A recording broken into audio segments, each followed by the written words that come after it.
It's been 3 weeks and 2 days since President Joe Biden officially stepped aside and said he's not going to run for re-election. And ultimately, she became the presumptive Democratic nominee. There was no primary for President Biden. So we didn't really see anyone challenge him. Perhaps had we seen that, we would have seen the cognitive decline. You know, the one that I alluded to more than 8 months ago that had me saying we need a new president, that had me saying there's no way in hell that he should be running for re-election, that had me lamenting the fact that Democrats were embarrassing themselves by standing up and giving standing ovations in unison, clamoring for 4 more years for a man that's going to be 82 years of age once the election rolls around in November. You have any idea how embarrassing that is? I've said this many times, but that's not Kamala Harris's issue. She is 58, 59 years of age. She's 19 years younger than Donald Trump. There is no cognitive decline.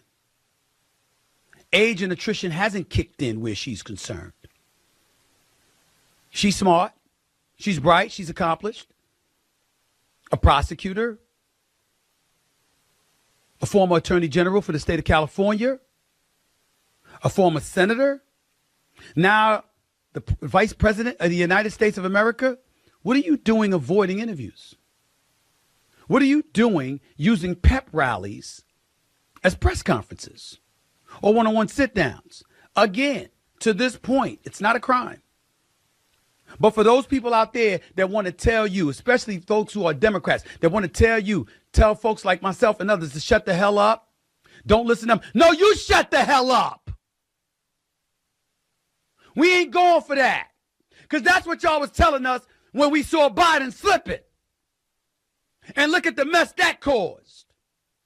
You shut up. We ain't trying to hear that. RFK has a point. The Democrats paved the way for Biden.